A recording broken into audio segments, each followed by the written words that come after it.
Welcome. We're glad you're joining us this evening. We are going to bring in Amy Green, WMFE News environmental reporter, and esteemed panelist in a moment for a conversation about the massive plan to save the Everglades, and then we'll open up the floor for questions. But first, let me give you a bit of background on tonight's conversation. My name's Matthew Petty. I am moderating and hosting this conversation. And let me tell you what you're going to hear about. In the final days of President Bill Clinton's administration, back in 2000, he signed into law a plan to restore the Everglades. 20 years and $17 billion later, the grandiose vision of reversing decades of environmental damage remains stuck in the swamp. Now, tonight you will get to hear from WMFE's Amy Green, who spent 10 years researching and writing a book about the restoration, and two of its most influential and unlikely proponents, George and Mary Barley. Her book, Moving Water, is due to be published March 2nd by Johns Hopkins University Press. And her research and reporting led to Drained, a WMFE podcast in partnership with the Florida Center for Investigative Reporting. Joining the conversation this evening is Trevor Erinson. He is the Executive Director of the Florida Center for Investigative Reporting. It's a nonprofit news organization. We're also joined by Mary Barley, who is the founding director of the Everglades Foundation, a nonprofit working to protect and restore America's Everglades. Now, there's a lot to cover, and that's why we're here today. We thank you for taking the time to be here, and we look forward to hearing what you have to say. Once we hear from the panelists, we will open the floor for a Q&A portion of the evening. Now, you can feel free to submit your questions or comments at any time using the Q&A button on the bottom of your Zoom screen, and we'll get as many of those questions answered as we can. So without further ado, I'd like to welcome Amy Green, Trevor Erinson, and Mary Barley. Panelists, welcome. Hey, thanks for having me. Amy, I want to start with you. Take us inside your book, Moving Water. The book tells the story of George and Mary Barley. George Barley was a wealthy Central Florida real estate developer and a very influential Everglades advocate. Now, his wife, Mary Barley, took up the cause after his death in 1995. We're going to hear from her in a moment. But first, Amy, what got you interested in this story? Right. So I first met Mary Barley back in 2008, and I was covering big news at the time in this long story of Everglades restoration. The governor at the time, Charlie Crist, had announced this monumental deal where the state would buy out U.S. Sugar Corp, and U.S. Sugar Corp is the nation's oldest and largest sugar producer, and the state would put the land toward Everglades restoration. And U.S. Sugar Corp is part of this large farming community south of Lake Okeechobee in the Everglades agricultural area. And so this was a huge story at the time. This was before I was a radio reporter at WMFE, and I started working on an article for Newsweek magazine about the Everglades Foundation, which is just a powerhouse of a nonprofit in Everglades restoration. And I called Mary Barley to get some background information on the Everglades Foundation. And of course, Mary's late husband, George Barley, established the Everglades Foundation. And so during the course of this interview, Mary Barley told me the story of the Everglades Foundation and how it came about. And this, of course, was in many ways her own biography. She had been so, closely and deeply involved in this. And I could immediately see that this was just a great story and that Mary Barley had led just an extraordinary life. And so a few weeks later, I drove down to Isla Mirada in the Florida Keys, which is where Mary Barley lives. And I did another article, personality profile on Mary for the Christian Science Monitor. And then a few years later, I called Mary Barley and asked whether she might be interested in me writing a book about her life. And she said yes. And you've had a sort of singular obsession with the Everglades. Amy, you and I have talked at length about this in the time that I've known you at WMFE. That's been a topic of conversation in the newsroom many times. What is it about the Glades that you find so fascinating? Right. So I talk about this a little bit in Moving Water and also in the podcast Drained. And I think I just have a very analytical mind. And for me, as I say in the podcast, the Everglades are kind of like this Rubik's Cube that I can't put down. It's like this puzzle. It's so complicated. You ask one question and it leads to another and another and another. But really what got me hooked was this article that I did many years ago with Mary Barley for the Christian Science Monitor. I can remember being in Everglades National Park with Mary Barley and a scientist for the Everglades Foundation, Tom Van Lent. And I can remember Tom telling me a story about the construction of a highway through the Everglades. And this was back in the day. The highway was the first to give Ford Model Ts access to Flamingo in the Southern Everglades. And after the construction of this highway, they noticed that the vegetation on one side of the highway was changing and was different than it was on the other side of the highway. And over time, they figured out that, in the Everglades, it's such a sensitive ecosystem that this highway had changed the course of water enough, to dramatically change the vegetation of the ecosystem. And I just at the time was like, wow, this is incredible. And right then and there, I was hooked and I just wanted to learn everything I could about the Everglades. Now, Mary Barley, I wanted to bring you into this conversation because you've been involved in Everglades advocacy for 25 years. I mean, that's a long time. That's been your life for that long. Why are you so focused on it, and what has kept you involved over all these years? Well, we started, George and I were avid fly fishermen. We spent a lot of time in the Florida Keys. And when we came down here and saw what was happening to Florida Bay, we just said we have to go to work to save it. And that's exactly what we did. And then when he died in the airplane crash in 1995, on his way, he was actually going to an Everglades meeting in Jacksonville with the Army Corps of Engineers. And that was really the beginning of my Everglades journey. And, I came to Florida 50 years ago. And from the first time I saw it, I loved it. And I thought, I am never leaving this place.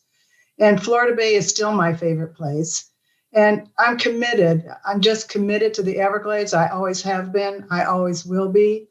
And it's because if you give up, you lose. And that's why I'm never going to give up on the Everglades. It's kind of a hard thing to love, though, right? The Everglades. I mean, it's not a very hospitable environment to fall in love with. There's mosquitoes, there's kind of alligators that can get you, giant pythons. It's a pretty wild place. Well, yeah, it is wild, but then there's some incredibly beautiful places like Florida Bay. Florida Bay used to be like an aquarium. You could go out, drive around in your boat and look over and see sawfish, swordfish, tarpon, bonefish, any kind of fish you can think of.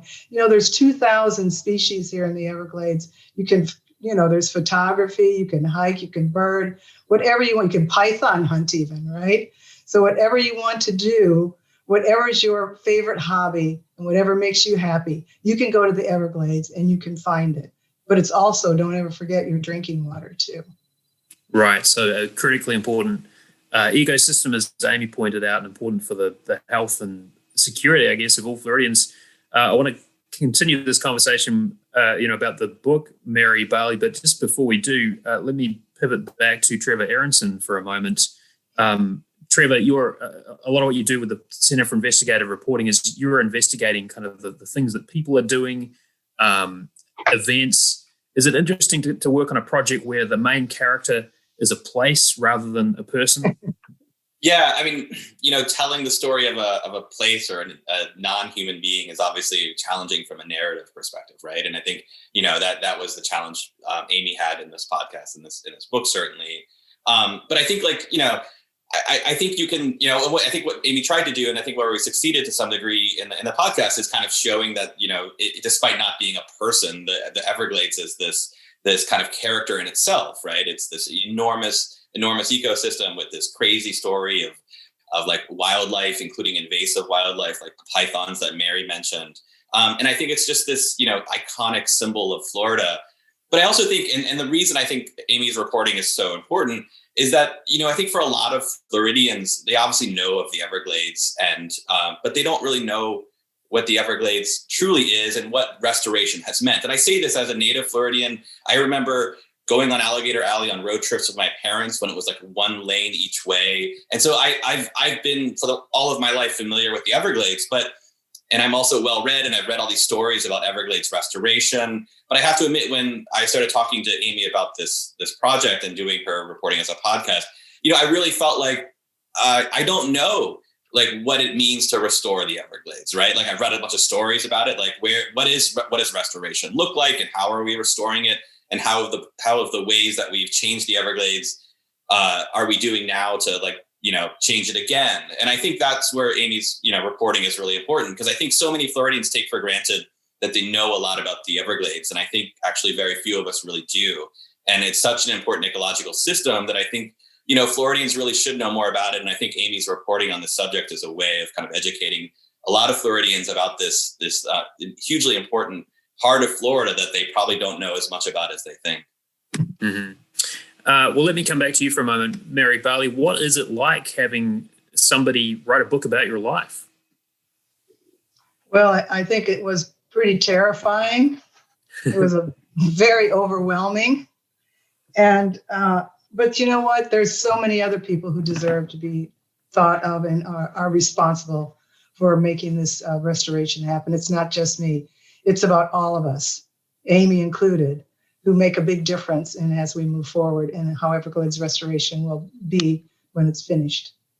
Mm-hmm. Amy Green, let's just dig into the writing process a little bit, because writing any kind of book is a pretty monumental undertaking.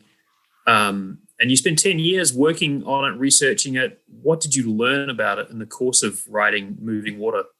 Right. Well, Moving Water is the first book to tell the story of George and Mary Barley.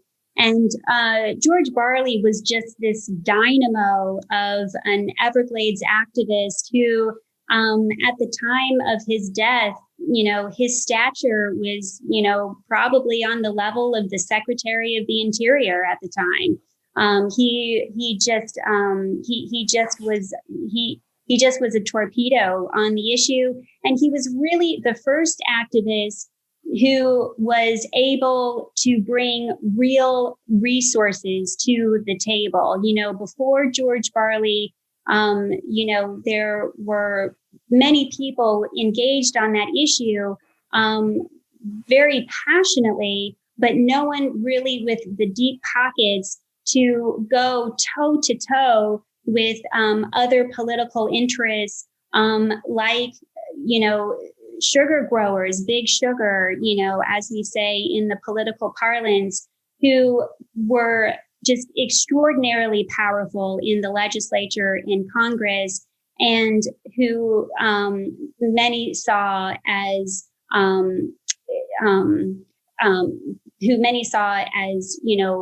very reluctant in toward progress in Everglades restoration.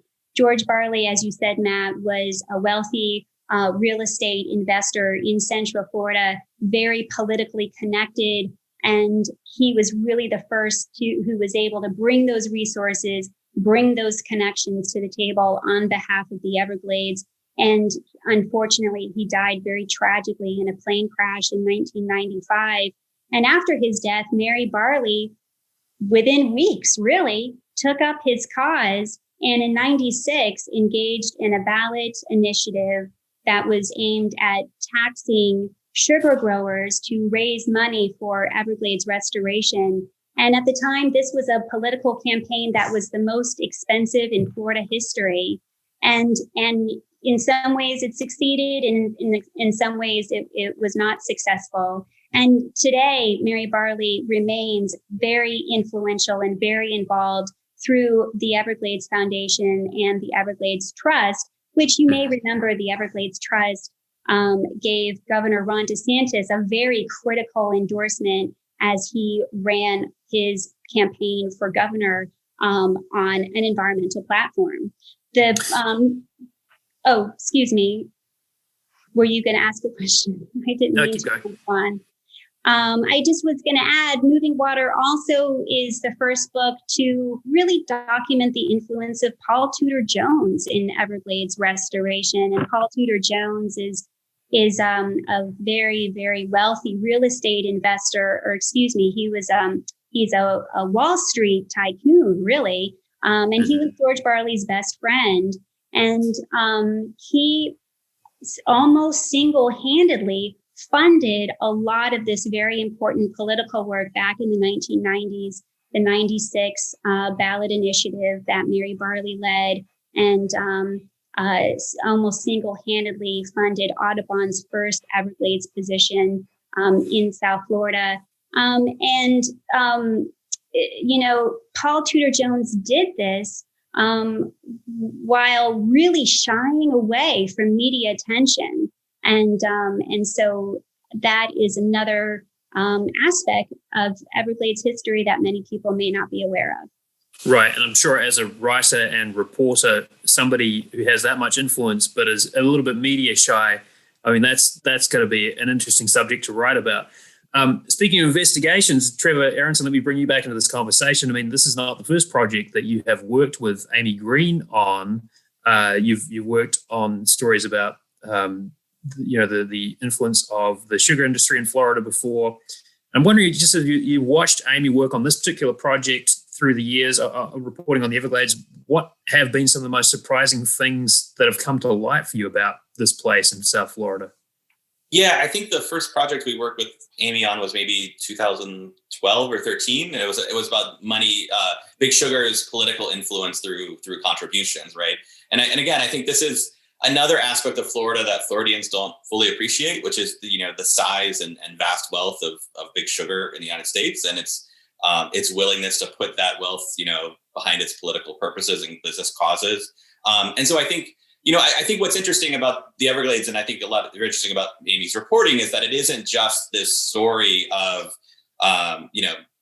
this sensitive ecological environment that we have in many ways mishandled, right? It's a story about big business and the competing, the competition between kind of, development and industry versus, preservation and how we strike that balance. And so I think, what attracted us to do, this podcast, most recently was I really felt like it built on all of Amy's reporting over the last decade or so, which is just, in the media environment we're in today, where, there's so much pressure on reporters to do more and more stories every day, that's not kind of a wealth of knowledge that you're often able to kind of tap into. And so I think for that reason, that's why it was incredibly important for us to work with Amy on this project. To me, some of the most surprising things really came from drains. As I mentioned, I'd read stories about Everglades restoration for as long as I can remember. And I don't think I fully appreciated some of the kind of harebrained schemes that they'd come up with to restore the Everglades, like the aquifer pump and like pumping water down. It's just like, I was not aware of that. And so to me, like that was kind of among the incredible things that we were throwing these millions and millions of dollars at Everglades, restoration. And in many ways, the people restoring the Everglades were kind of really like, what's the cliche? Like they were building the airplane while they were in flight. And that's very much, where we are today, which to me is striking. I kind of came from this initially with the naive impression that the plan to restore the Everglades with all these millions and millions of dollars was much firmer than it really is. Mm-hmm. Mary Barley, I wonder if, having a reporter work on a book about your life, does that give you a kind of a new perspective on the work that you've been doing over the last quarter century? Well, I guess it does, actually. It's a little embarrassing, actually. So I don't like to talk about myself in that kind of way. But, I'm just in awe of like the positive comments she's received from the public and her contemporaries on Moving Waters. It's amazing. Restoration is bold, and it's an audacious undertaking with many moving parts and numerous governments and agencies, and there's good and evil, like we've just been talking about. It's what's amazing to me is that Amy condensed all those years of advocacy into just like a little frank look back. And the look back for me has been, it's a lot of things that I just put out of my mind. I didn't want to think about anymore. And now it reminds me of how difficult the fight is and how difficult it's going to be going forward. Thinking about that, though, Mary Barley, I mean, you're still clearly very passionate about the Everglades, and obviously that spirit has not waned over the years, but sort of thinking about the work that's gone into it and the challenges that you faced along the way, do you think, knowing what you know now, you would have blithely set out on this path 25 years ago? I have no idea. I like to think that I would have, but I don't know. It has been very difficult at times, but then it's been so rewarding that why would you ever want to give up? Every little project is a success. Yeah, and I guess there's so many things about environmental restoration where the hazards and the barriers seem so high. So I guess any kind of advance must seem like a pretty big deal. Yes, and if you really look around and study it, you'll find out that every ecosystem is exactly like ours. It has the exact same problems that the Everglades does. And if we can be successful, that's what's going to be the greatest gift we could give to the planet, is if we are successful, then many, many other ecosystems will know what to do and how to do it.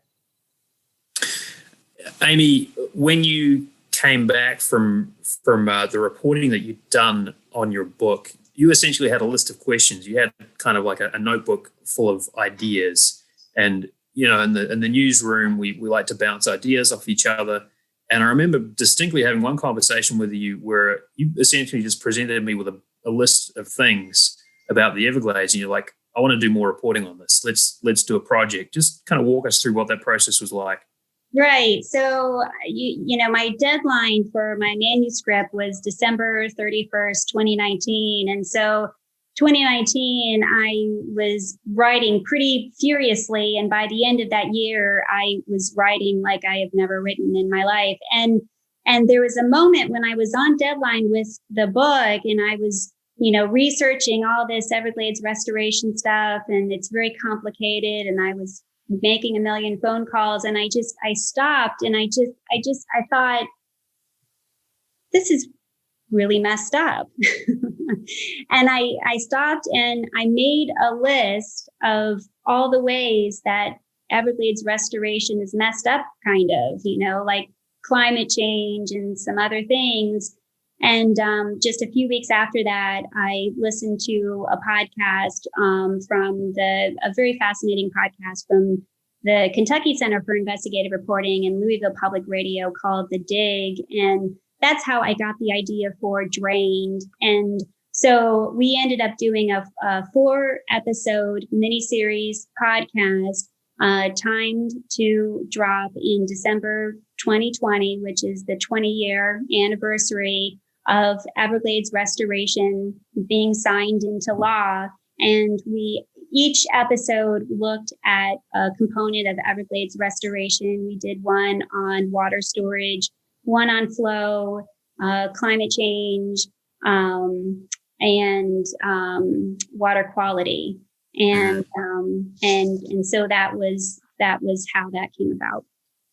It was interesting to me. I mean, obviously, and we discussed this a little bit before about how the Everglades is kind of like a personality in and of itself, right? It's like this living organism. It's kind of hard to wrap your arms around. I mean, it's literally enormous, and it's this massively complicated system that you can't really grasp unless you spend a very long time researching it. But it was interesting to me also kind of reflecting on some of the sounds we heard in the podcast, Amy, and especially some of the political voices from 20 years plus ago, like especially that speech that President Bill Clinton made in the waning days of his administration. Of course, all eyes were on Florida at that point. This is 2000, and that was because we'd gone through the kind of election debacle of that year. But here was Bill Clinton making this speech, this kind of grandiose speech about how this project was going to save the Glades, and it would be.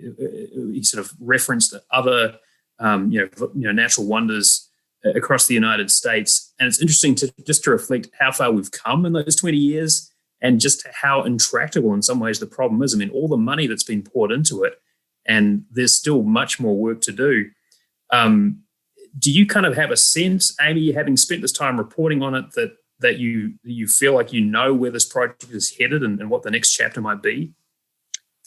It's very complicated, and I would not pretend to be an environmental or a water engineer or anything like that. But you're right, Matt. When this was signed into law in December 2000, no one had ever seen anything like this. At the time, this was billed as the largest environmental restoration effort anywhere in the world ever. And today, it is still one of the most ambitious attempts at ecological restoration in the world. And so in many ways, no one has ever seen anything like this. The effort is composed of 68 projects, and each project on its own is just monumental.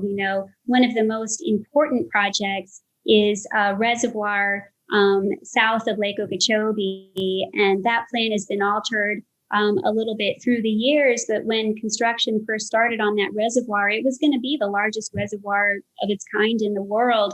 They're building filter marshes, which are, human engineered wetlands, and they clean the water as the water flows through these wetlands. The vegetative tissues absorb the pollutants, and over time, the water flows cleaner. And these are wetlands that are the largest of their kind in the world. So this is something that really stretches the imagination in many ways. Mm-hmm. Trevor, you were talking before, or you alluded to some of the kind of mind-bogglingly strange, in some ways, ideas to solve some of the problems of the Everglades, including pumping vast quantities of water underground to try and deal with some of that runoff. And we also hear some sound from a kind of promotional movie that was made, decades ago, right? And I wondered, Trevor, just kind of reflecting on this as a podcast producer, as an investigative reporter, what do you think about when you hear some of the voices from last century when they were kind of just getting started on engineering this to kind of suit human needs at the time? Yeah, I mean, to me, like that the promotional video from the 50s or whatever it was, I mean, it strikes me as kind of like the old manifest destiny, right? This idea that like we as humans and Americans can just manipulate the earth however we want, and we'll be fine. It'll be fine. And it turns out that I think, obviously we didn't do a very good job, right? Like we drained the Everglades and allowed for development, and then we created a host of other problems that we are now grappling with through the last 20 years of restoration. But I think what was so interesting to me, is that like that kind of arrogance, this idea that, we can manipulate the earth as we want, is a lesson we didn't clearly learn from, right? Because one of the solutions, proposed at one point was this idea of like pumping the water into the aquifer, right?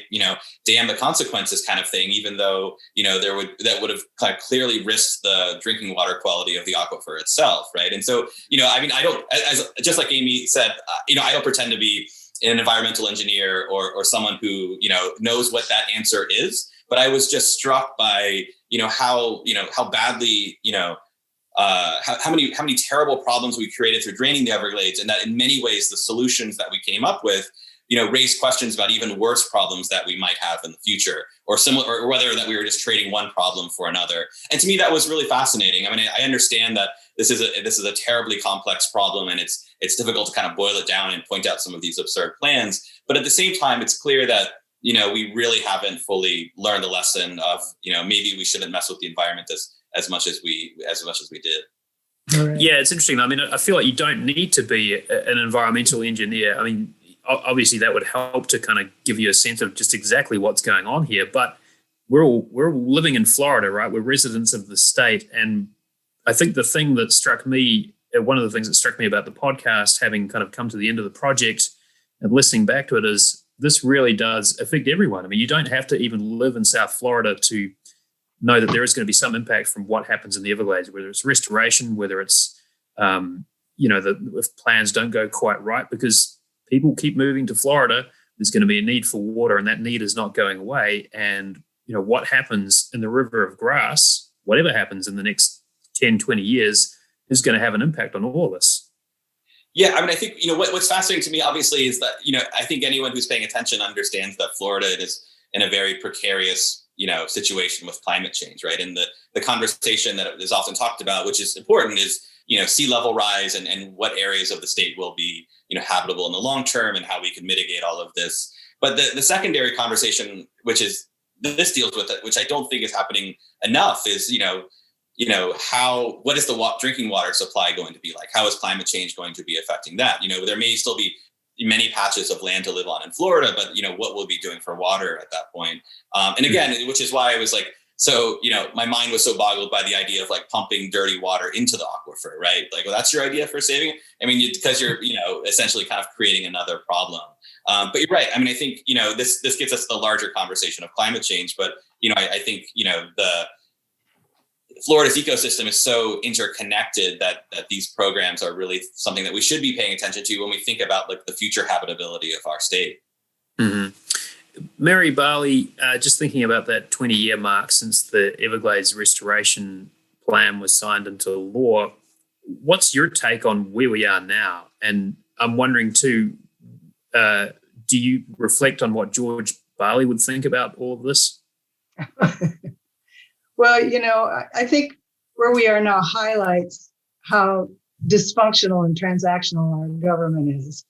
Not only the political actors, but also a lot of the bureaucrats who contribute to the delays. And so, the scale is staggering, but I still think that restoration can be achieved. And further to what Trevor said, I mean, water is our base, is our economic basis in Florida is tourism. Mm-hmm. And water. If we don't have water, we don't have tourism. That means all of Florida, not just South Florida, not just the Everglades. And so we have to be thinking, Everglades is a huge ecosystem, but then we have to go up to the next level and get out of the box and, think big. But it takes political will from all our governments, tribal, local, state, federal, and public participants to move these immovable objects. And George, I think he would have been incensed at the slow pace, and he would be demanding accountability. Mm-hmm. What do you think, Mary Barley, the Everglades need right at this moment? It needs the political will and funding. We need $725 million for the next 4 years from the federal government. We need a matching fund from the state of Florida. It's a 50-50 partnership. And that would probably finish 90% of the projects. But you can't finish these projects with dribble and drab of money. You have to have, it's like a mortgage. You have to know that you can build the whole house or you can't even start it. And so that is one big problem with the Everglades, obviously, is how do we get the money, which is really important. And we get the money by having people like us demand that they do this restoration and they do it properly and they do it scientifically, not just for people, but they do it for critters and the environment too. Mm-hmm. Amy Green, what's next for you as far as reporting on the Everglades? I get the sense that the reporting isn't quite done yet. Right. Yeah. I'm totally obsessed with it. And I can't help myself. I think I may have shared with you in the past, Matt, that over the holidays, I took my 7-year-old daughter down to the Everglades. She has been home with me during the pandemic and has been hearing me work on the podcast and on the book. And she said that she wanted to see the Everglades for herself. And so I said, okay. And my mother and I took her down to the Everglades, and I just, went to the library and was looking for some books for her and just got the idea for writing a children's book for children about the Everglades. So I just kind of can't stop.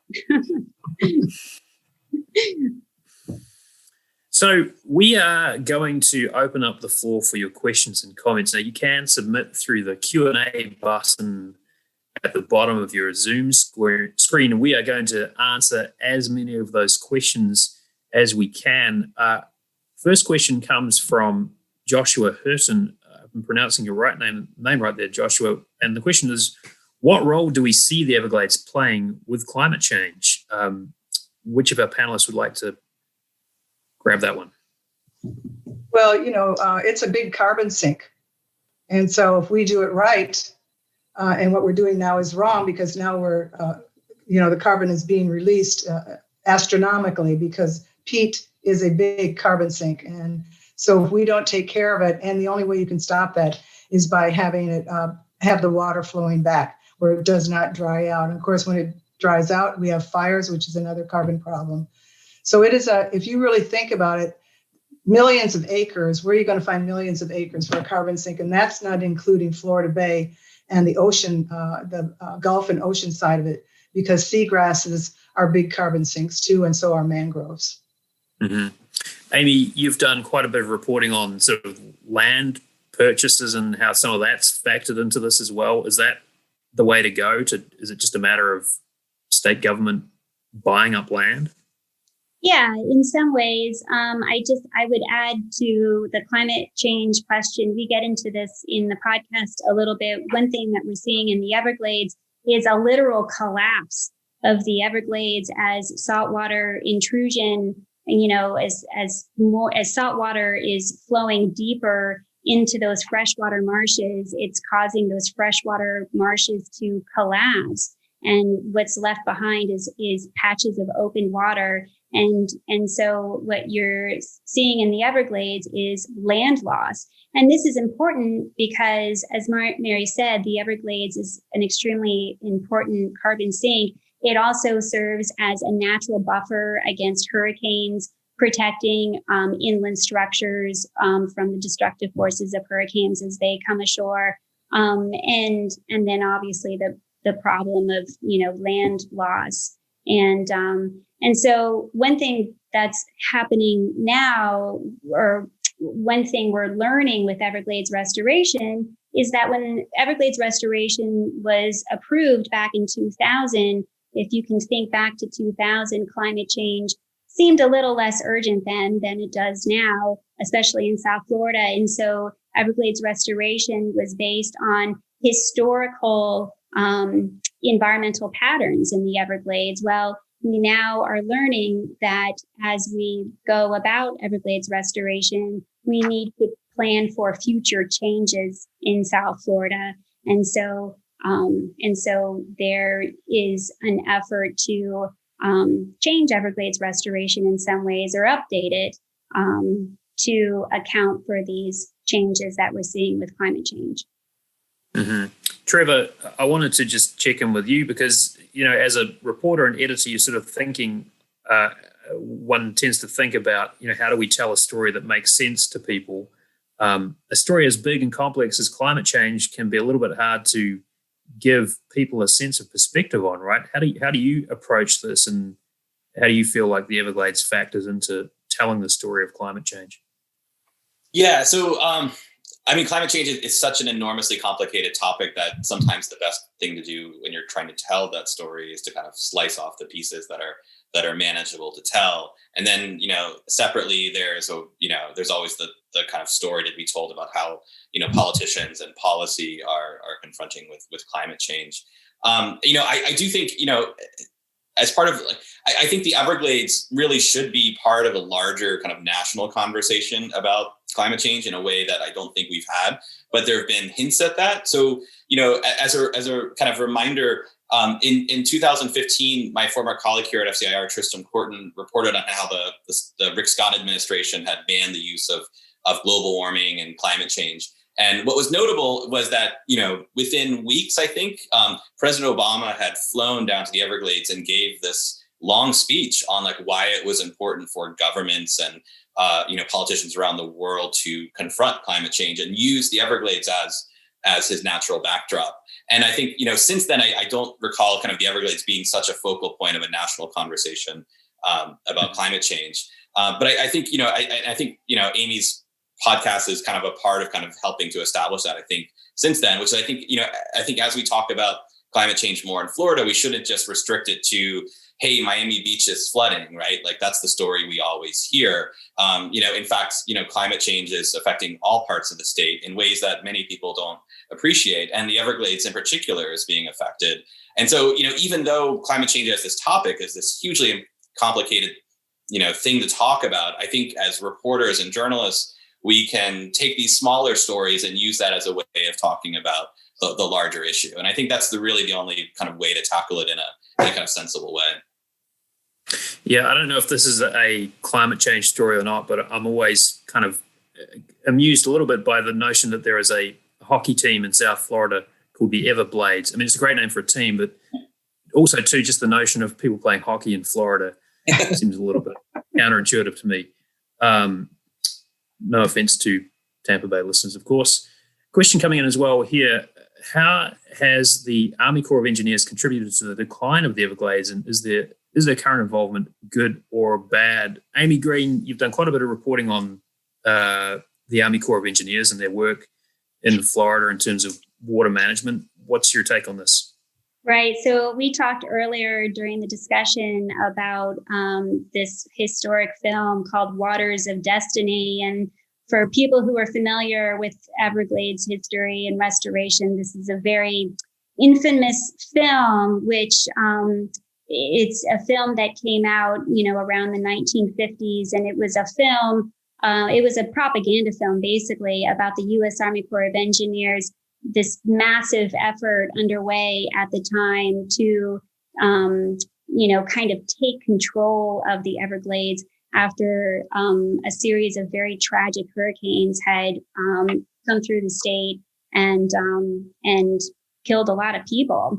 And so the U.S. Army Corps of Engineers were brought in to kind of take control of the Everglades, replumb the Everglades. And we now are experiencing the many consequences of this. Toxic algae is one of those consequences. So as Everglades restoration got off the ground, the federal, and I see you, Mary Barley, the federal agency that was charged with executing this restoration was the U.S. Army Corps of Engineers. And what is historic about this, what's important about this, is it was kind of the first project for the Army Corps at a time when the Army Corps was trying to transition from this agency of, manifest destiny and all, like in the Mississippi River, to a more green organization, engaged in restoration projects. And the Everglades was the first one for the U.S. Army Corps of Engineers. There's... I'm going to defend the Corps, because most people do not know and realize they can never come into your state or your local place without your local politicians bringing them in. They can never, ever do that. So they have to have an agreement with somebody in your state, and your state asks them to come in and do whatever job it is. They don't just come in and say, oh, I think I'm going to go and build a dike around Lake Okeechobee. No, the governor of the state of Florida requested that they come in and do that. And so I think the Corps takes a lot of guff that they don't really deserve. That should be on our political actors who do these things to our environment and other places that a lot of us don't want, but they don't care. They bring them in anyway and say, go ahead and do it. So that's my take on the Corps. And that's what I've learned during Everglades restoration. Just a housekeeping note here, a reminder, we've got about 15 minutes or so until the end of this presentation. So if you do have questions, please do keep submitting, and we'll try and get as many of those questions answered as we can. A question coming in from Kathy, who writes, which politicians are supportive of the effort? DeSantis seemed supportive early on. Is he still? And I believe that's the environmental restoration effort. And what about others? Thanks for that question, Kathy. Amy Green, what are your thoughts? Well, yeah. Governor Ron DeSantis, I write in Moving Water, may be, the first statewide candidate to be elected in Florida without the support of Big Sugar. This was a very big change in Florida politics when he ran against the sugar growers and won. He ran, the environment was a very important part of his platform. He comes into the issue, in my view, from a fiscal point of view, recognizing that toxic algae is a huge economic issue for communities that are dependent on tourism. Tourists are not going to come to the state if the water is messed up. So DeSantis certainly has brought an enormous amount of attention to the Everglades, putting millions, hundreds of millions of dollars toward Everglades restoration, on top of his connections to former President Donald Trump, which again helped bring more federal dollars to Everglades restoration. So I would think that many environmental advocates see this as a hopeful time for the Everglades. I would be interested to hear what Mary Barley would add. Well, I would agree with that. And he's done other things besides, Everglades. He's purchased like 20,000 acres that were going to be drilled on the East Coast. And he replaced the South Florida Water Management District Board, which is one of the agents I was talking about with the Corps. That agency went and got the Corps to come and do what they do to the Everglades. And so how do we, and what is he? I think he's an Everglades superman, really, I do. I've dealt with a lot of politicians, a lot of presidents, a lot of governors, a lot of mayors and legislators. He really, truly has been the only advocate that I know who went toe to toe against Big Sugar and won. Trevor, I just wanted to make a point here. I mean, one thing that has occurred to me, and I don't know what your thoughts are on this, is I don't recall the last time before DeSantis when we had a gubernatorial candidate who really kind of took those photo ops in the Everglades, right? I mean, I remember that image of him on an airboat. So kind of really centering the Glades as a campaign, part of his campaign platform. I mean, can you think of other statewide candidates for office who've really sort of zeroed in on that as part of their campaign policy in the last 20 years or so? Yeah, not that I can recall. I mean, other than Obama's speech in 2015, and by then he'd already been elected for his second term, so it was less a political, photo op than just a policy argument. I think what's really fascinating about DeSantis is that, of the Trump-like, political figures we have in this country, he is probably the most Trump-like, right? He had a campaign video where his child was in a, Donald Trump or Make America Great Again, onesie. But where he's kind of gone rogue from kind of Trumpism is on the environment, right? I mean, if you look at Trump's environmental policies on the whole, they were kind of nightmarish in many ways, including opening up drilling in Alaska. And yet, I think, of all of the politicians who are most like him, DeSantis is the one to kind of follow in his political footprint.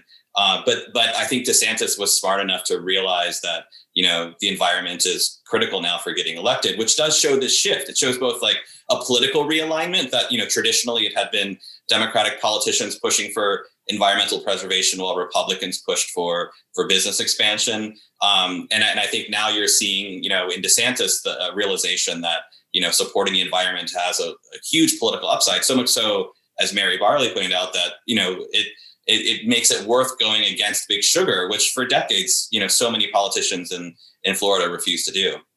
Mm-hmm. That is actually a good segue to another question here from our viewers.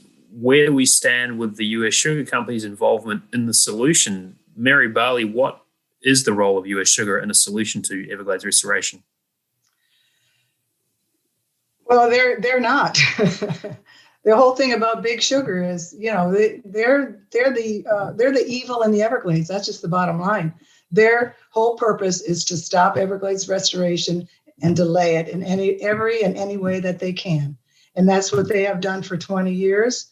And they're finding it more and more difficult as more and more people understand, through Amy's Drain and her book and others, and Trevor, it's a long campaign to get the public to understand an issue as complicated as this. But now they get it. They got it when they saw all the algae blooms and they were toxic.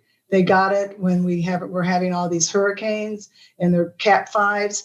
They get it now. They want clean water and they want their environment clean. And we're not only are we tourism based, we're water based, not just drinking water, but fishing, diving, boating, beaches. That is what Florida is, and it's our economy, and that's the real key. It is the economy of Florida. Yeah. Time for a couple more questions here. I just did want to bring in Amy on that point, though. I mean, Amy, you have talked to farmers in the Glades quite frequently in the course of your reporting, and there is, I think, some reporting to suggest that some farmers are taking steps to at least talk about the idea of sustainability in their farming practices. That's right. Farmers have been required to take some steps to protect the Everglades, and these steps are called best management practices. And best management practices include things like limiting the amount of fertilizer that's used on the crops, changing the way water is used to irrigate the crops. Changes in the way water is used to prevent like soil runoff to go into the water and protect water quality that way. And sugar growers also, as part of a state Everglades restoration plan that was approved back in the 90s, have been paying a tax to help with Everglades cleanup. And sugar growers have gone beyond the requirements, and Everglades water quality in most of the Everglades is at the standard or near the standard. A lot of environmental advocates would say that, it's great what the farmers are doing, but it's not enough. Mm-hmm. Yeah, but Amy, that's not quite right either. I mean, this is a subsidized crop to grow in a river. It costs the taxpayers hundreds of millions of dollars to keep them dry, to give them water. There's not a best management practice that they could do. And most of them, they don't really do, because if you go out and find out, and if you ever look at, we've reduced it it's like voodoo science. That's what they use to get, and the district helps them to put out this stuff. So it's not quite right to let people, I know you're trying to be all fair, and I'm not going to be fair because I dig into this stuff and get it. These guys, they don't want to do anything that touches their bottom line, not even one penny. And I'll tell you what they do. They're sorry that they ever went against us on the penny a pound, because they have spent a lot more money than they ever would have under penny a pound. So that makes me very happy.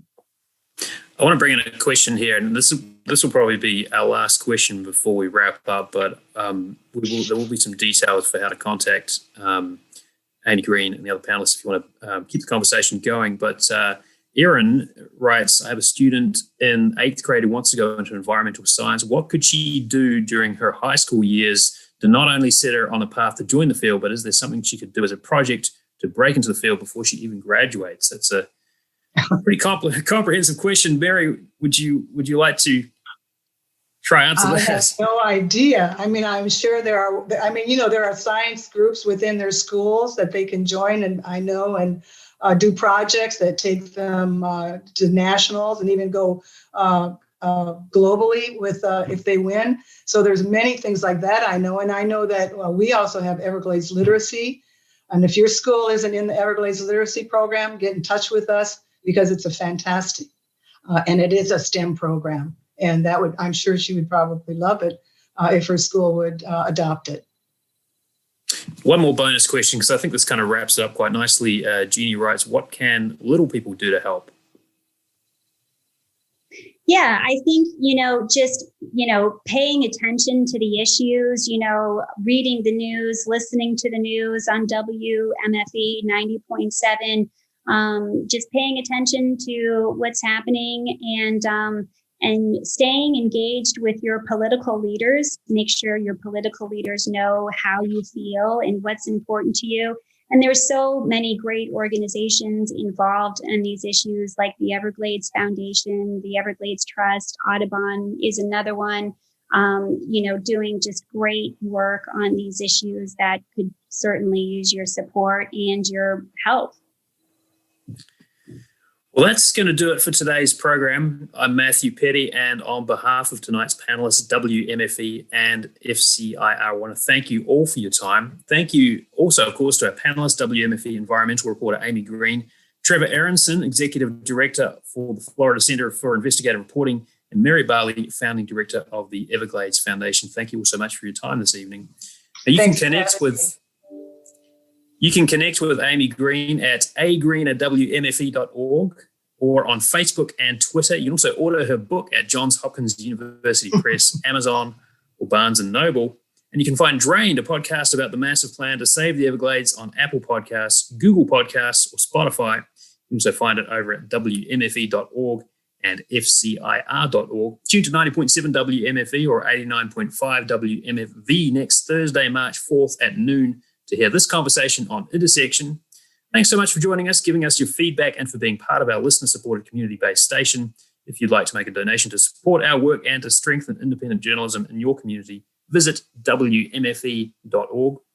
Thanks so much again, and have a great evening. Bye, everybody. Thanks so much, everyone.